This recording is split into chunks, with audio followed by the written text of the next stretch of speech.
എൻ്റെ പേര് രാധാകൃഷ്ണപിള്ള. ഈ ക്ഷേത്രത്തിൻ്റെ പ്രസിഡൻ്റാണ്. 3 കരക്കാർ കൂടിയാണ് ക്ഷേത്ര ഭരണം നിർവഹിക്കുന്നത്. അതിൽ പൊറ്റിക്കിഴക്കെന്നുള്ള പ്രസിഡന്റ് സ്ഥാനവും പൊറ്റിപ്പടിഞ്ഞാറ് സെക്രട്ടറി സ്ഥാനവും മാവടിയിൽ നിന്നുള്ള ഖജാൻജി സ്ഥാനമാണ്. 33 അംഗങ്ങളുള്ള ഭരണസമിതിയാണ് ക്ഷേത്രം ഭരിക്കുന്നത്. 3 കരയിൽ നിന്നും ആർഭാടമായ കെട്ടുകാഴ്ചകളും ഉത്സവം നല്ല രീതിയിൽ നടത്തി വരികയാണ്.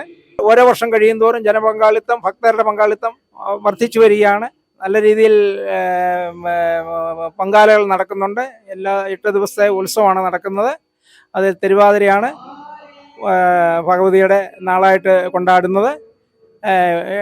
അവസാന ദിവസം കൊടിയിറക്കി സമാപിക്കുകയാണ് ചെയ്യുന്നത്. എൻ്റെ പേര് സതീഷ് കുമാർ. ഞാൻ ഈ ക്ഷേത്രത്തിൻ്റെ സെക്രട്ടറിയാണ്. പൂവറ്റൂർ ഭഗവതി ക്ഷേത്രം മണ്ണടി ക്ഷേത്രവുമായി ബന്ധപ്പെട്ട ഒരു ക്ഷേത്രമാണ്. മണ്ണടി, പൂവറ്റൂര്, പട്ടാഴി ഇങ്ങനെ 3 ക്ഷേത്രങ്ങൾ ആണ് ബന്ധപ്പെട്ട ക്ഷേത്രങ്ങൾ. അതിൽ പ്രധാനമായിട്ടും പൂവറ്റൂർ ക്ഷേത്രത്തിൽ വളരെ വിപുലമായ പരിപാടികളാണ് നടത്തി വരാറുള്ളത്. അത് പ്രസിദ്ധമായ പൂവറ്റൂർ ഭഗവതി ക്ഷേത്രത്തിലെ പരിപാടി സപ്താഹവും തോറ്റമ്പാട്ട്, അതുപോലെ തന്നെ കുംഭമാസത്തിലെ തിരുവാതിര. ക്ഷേത്രം പുനർനിർമ്മാണം കഴിഞ്ഞതിന് ശേഷം ഏതാണ്ട് 2.25 കോടി രൂപ ചെലവാക്കി ക്ഷേത്രം പുനർനിർമ്മിച്ചതിന് ശേഷം ജ്യോതിഷപ്രകാരവും തന്ത്രിയുടെ നിർദ്ദേശപ്രകാരവും കൊടിമരം സ്ഥാപിച്ച് കൊടിയേറ്റുത്സവമായിട്ടാണ് കൊണ്ടാടുന്നത്. 8 ദിവസത്തെ ഉത്സവമാണ്. 7-ാം ദിവസം തിരുവാതിര വരത്തക്കവണ്ണമാണ് ഇവിടെ ഉത്സവം നടത്തുന്നത്.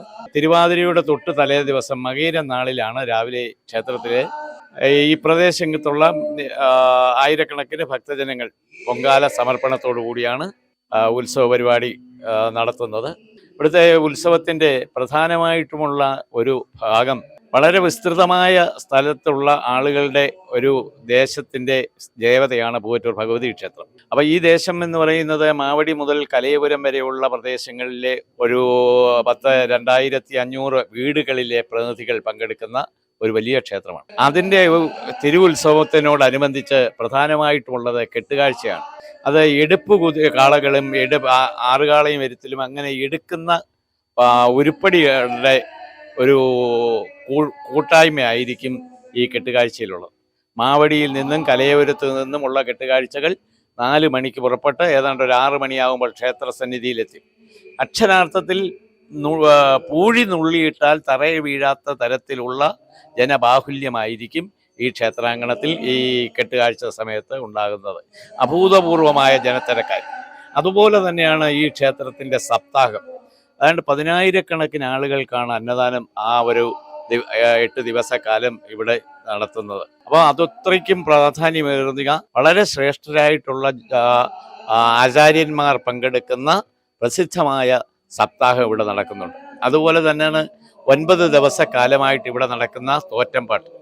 ദേവീക്ഷേത്രത്തിൻ്റെ ഉപദേവാലയമായ നാഗരാജ ക്ഷേത്രത്തിലെ ആയില്യനാളിൽ, തുലാമാസത്തിലെ ആയില്യനാളിൽ ഇവിടെ ആയില്യപൂജ നടക്കുന്നുണ്ട്. അതുപോലെ തന്നെ മകയിരമാസത്തിൽ 28-ാം തീയതി നമ്മുടെ മാടനൂട്ട് നടക്കുന്നുണ്ട്. ആ മാടനൂട്ട് വളരെ പ്രസിദ്ധമായ രീതിയിൽ വലിയ മാരക അസുഖങ്ങളിൽ നിന്നും രക്ഷ നേടാൻ വേണ്ടി മാടന് വലിയ തരളി വഴിപാട് നടത്തിക്കൊണ്ടിരുന്ന ഒരു കാലഘട്ടം ഉണ്ടായിരുന്നു.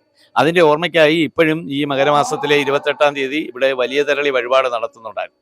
മുൻ വർഷങ്ങളിൽ വളരെ വർഷങ്ങൾക്ക് മുമ്പ് മണ്ണടിയിലെ മുടി എഴുന്നള്ളി കല്ലടയാറ് കഴിഞ്ഞ് പൂവറ്റൂർ ക്ഷേത്രത്തിലെത്തി ദർശനം നടത്തി പോകുന്ന ഒരു പതിവുണ്ടായിരുന്നു. പക്ഷേ പിൽക്കാലത്ത് കോടതി വിധിയുടെയും മറ്റും അവസ്ഥ വെച്ച് ആ മുടി വരാതിരിക്കുന്ന ഒരു അവസ്ഥയാണ് ഇപ്പോഴുള്ളത്.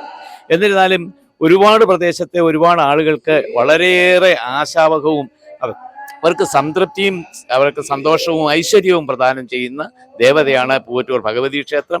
അതിലെല്ലാം ഉപരി ഈ ക്ഷേത്രത്തെ ആരാധിക്കുന്നവരും ഇവിടെ നിന്ന് ദേവിയോട് സാഷ്ടാംഗം നമസ്കരിച്ച് ദേവിയോട് സങ്കടങ്ങൾ ബോധിപ്പിക്കുന്നവർക്കെയും അവർക്ക് എല്ലാവിധത്തിലുള്ള അനുഗ്രഹവും നൽകുന്ന അതിശ്രേഷ്ഠമായ സർവൈശ്വര്യ ദേവതയാണ് പൂവറ്റൂർ ഭഗവതി ക്ഷേത്രം. ഇവിടുത്തെ ഓരോ ഭക്തർക്കും പൂവറ്റൂർ ഭഗവതിയോടുള്ള ഒരു ഭക്തി ഓരോ ദിനം പ്രതിയും കൂടിക്കൂടി വരികയാണ്. ഈ ക്ഷേത്രത്തിൻ്റെ തന്ത്രി നമ്മുടെ പ്രസിദ്ധമായിട്ടുള്ള കുളക്കട നമ്പിമഠത്തിൽ ബ്രഹ്മശ്രീ ഭാനുഭാനു പണ്ടാരത്തിൽ അവരുടെ മകൻ രമേശ് ഭാനുഭാനു പണ്ടാരത്തിൽ അവർകളാണ്. അദ്ദേഹം വളരെ ശ്രദ്ധയോടുകൂടിയാണ് ഈ ക്ഷേത്രത്തിൻ്റെ കാര്യങ്ങൾ നടത്തിക്കൊണ്ട് പോകുന്നത്. അത് ഞങ്ങൾക്ക് നാട്ടുകാർക്കെല്ലാം വളരെയേറെ തൃപ്തികരവും സന്തോഷപ്രദവുമാണ്.